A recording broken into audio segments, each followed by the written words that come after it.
നമ്മൾ ഇന്ന് നോക്കാനായിട്ട് പോകുന്നത് ചാപ്റ്റർ 14 ബന്ധുത്വം. അപ്പോൾ ബന്ധുത്വം അല്ലെങ്കിൽ ബന്ധുക്കൾ എന്താണെന്ന് ചോദിച്ചു കഴിഞ്ഞാൽ നമ്മുടെ ഫാമിലിയിലുള്ള ആളുകളാണ്. ലൈക്ക് ബ്ലഡ് റിലേഷനിൽ വരുന്ന ആളുകളെ നമ്മൾ ബന്ധുക്കൾ എന്ന് പറയും. അപ്പോൾ ഒന്നുകിൽ മാരേജ് വഴിയോ അതും അല്ലാന്നുണ്ടെങ്കിൽ നമ്മുടെ ബ്ലഡ് റിലേഷൻ വഴിയോ ഉണ്ടാകുന്ന ഫാമിലി മെമ്പേഴ്സിനെ നമ്മൾ എന്തെന്ന് പറയുന്നു, ബന്ധുക്കൾ അല്ലെങ്കിൽ ബന്ധുത്വം എന്ന് പറയുന്നു. ഇനി നമുക്ക് നോക്കാം what are the degrees of kinship, അതായത് ഏതൊക്കെ തരത്തിലുള്ള ബന്ധുക്കളാണ് നമുക്ക് ഉള്ളതെന്ന്. ഒന്നാമത് വരുന്നത് പ്രൈമറി ബന്ധുക്കൾ. പ്രൈമറി ബന്ധുക്കൾ എന്ന് വെച്ചാൽ നമ്മൾ ഇപ്പോൾ ഒരു റിലേഷൻഷിപ്പ് വഴി ഉണ്ടാകുന്ന ബന്ധുക്കൾ. എക്സാമ്പിൾ പറഞ്ഞാൽ കല്യാണം കഴിച്ച് കുട്ടികൾ ഉണ്ടാകുമ്പോൾ കുട്ടികളുടെ അച്ഛനും അമ്മയും അവർക്ക് ബന്ധുക്കളാവുകയാണ് അല്ലേ. അതേപോലെ തന്നെ സിബ്ലിങ്സ്, ഇതും അവരുടെ ബന്ധുക്കളാണ്. ഇപ്പം ഞാനും ഒരു വ്യക്തിയും തമ്മിൽ കല്യാണം കഴിച്ചു, എനിക്കൊരു കുട്ടി ഉണ്ടാകുന്നുണ്ടെങ്കിൽ ആ കുട്ടി എൻ്റെ ബന്ധുവാണ്. ആ കുട്ടിക്ക് സഹോദരൻ ഉണ്ടാകുമ്പോൾ ആ സഹോദരൻ ആ കുട്ടിയുടെ ബന്ധുവാണ്. മനസ്സിലായോ? ഇങ്ങനെ വരുന്ന ഒരു തരത്തിലുള്ള ബന്ധുക്കളാണ് നമ്മുടെ പ്രൈമറി ബന്ധുക്കൾ എന്ന് പറയുന്നത്. ഇനി നമുക്ക് നെക്സ്റ്റ് നോക്കാം എന്താണ് സെക്കൻഡറി ബന്ധുക്കൾ.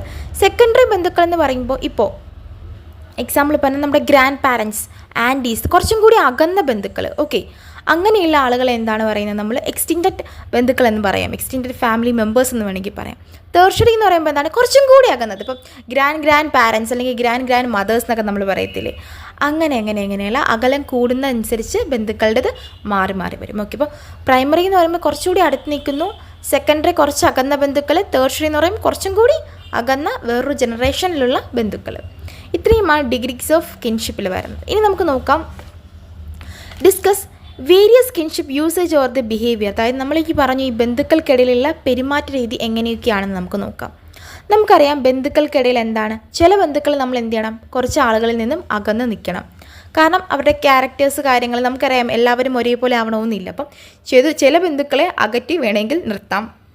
മാത്രമല്ല ബന്ധുക്കൾക്കിടയിൽ അവർക്ക് പെർമിഷനോട് കൂടി നമുക്ക് കളിയാക്കലൊക്കെ വേണമെങ്കിൽ നമുക്ക് നടത്താം. ഇപ്പോൾ നമ്മൾ നമ്മുടെ കസിൻസിനെയൊക്കെ കളിയാക്കത്തില്ലേ, അത് തന്നെയാണ്. പിന്നെ അതേപോലെ തന്നെ ചില സ്ഥലങ്ങളിൽ ഈ ബന്ധുക്കളെയൊക്കെ പേര് വിളിക്കുന്നത് അഭിമാനക്കുറവായിട്ട് കാണാം. അവരുടെ ആ ഒരു മൊറ എന്നുള്ള രീതിയിൽ തന്നെ വിളിക്കാം. മൊറ എന്ന് പറയുമ്പോൾ അവരുടെ ആ ഒരു പദവിക്കനുസരിച്ച് നമുക്ക് പേര് വിളിക്കാം.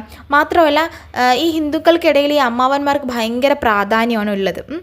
മാത്രമല്ല ഒരു പിതൃദായകമായിട്ടുള്ള ഫാമിലി, അതായത് അച്ഛൻ, അതായത് ആ ഒരു പിതാവായിരിക്കും ആ ഒരു കുടുംബത്തെ കൺട്രോൾ ചെയ്യുന്ന. ഫാമിലിയിൽ എപ്പോഴും അധികാരം ആർക്കായിരിക്കും, പിതാവിൻ്റെ സഹോദരിക്കായിരിക്കും. അവർക്കൊരു പ്രത്യേക സ്ഥാനമായിരിക്കും ഉണ്ടാകുന്നത്. ഇത്രയും കാര്യങ്ങളാണ് പെരുമാറ്റ രീതിയിൽ നമുക്ക് നോക്കാനായിട്ടുള്ളത്. ഇനി നമുക്ക് നോക്കാൻ ടൈപ്സ് ഓഫ് ബന്ധുക്കൾ. നമുക്ക് എങ്ങനെയൊക്കെയാണ് ബന്ധുക്കൾ ഉണ്ടാകുന്നതെന്ന് ചോദിച്ചു കഴിഞ്ഞാൽ, ഒന്ന് വിവാഹ ബന്ധത്തിലൂടെ നമുക്ക് ബന്ധുക്കൾ ഉണ്ടാകും. അങ്ങനെ ഉണ്ടാവുന്നതാണ് നമ്മുടെ ഭാര്യ ഭർത്താവ് എന്ന് പറയുന്നത്. മാത്രമല്ല രക്തബന്ധത്തിലൂടെ നമുക്ക് എന്തുണ്ടാകുന്നു, ബന്ധുക്കൾ ഉണ്ടാകുന്നത്. ഓക്കെ, അതേപോലെ തന്നെ വംശാവലിയിലൂടെ നമുക്ക് എന്തുണ്ടാകുന്നുണ്ട്, ബന്ധുക്കൾ ഉണ്ടാകുന്നുണ്ട്. അപ്പം ഇത്രയും കാര്യങ്ങളാണ് ഈ ഒരു ചാപ്റ്ററിനകത്ത് പഠിക്കാനായിട്ടുള്ളത്. കുഞ്ഞു ചാപ്റ്ററാണ്, രസത്തിൽ നമുക്ക് പഠിക്കാൻ പറ്റും. അപ്പോൾ ലാസ്റ്റ് വരെ കണ്ട ആളുകൾ ജസ്റ്റ് കണ്ടു എന്ന് മെസ്സേജ് ചെയ്യുക. എന്തെങ്കിലും സജഷൻസോ കാര്യങ്ങളോ ഉണ്ടെങ്കിൽ മെസ്സേജ് ചെയ്യുക. നമുക്ക് ഇതിൻ്റെ മുകളിൽ എൻ്റെ ഒരു ഇൻസ്റ്റാഗ്രാം പേജും ഉണ്ട്, അതേപോലെ തന്നെ വാട്സപ്പിൻ്റെ ഒരു ഗ്രൂപ്പും ഉണ്ട്. ആ വാട്സപ്പ് ഗ്രൂപ്പിൽ കയറി കഴിഞ്ഞാൽ നിങ്ങൾക്ക് വേണ്ട നോട്ട്സും കാര്യങ്ങളും ഞങ്ങൾ അയച്ചു തരുന്നതായിരിക്കും. അപ്പോൾ നമുക്ക് നെക്സ്റ്റ് വീഡിയോയിൽ കാണാം. ബൈ.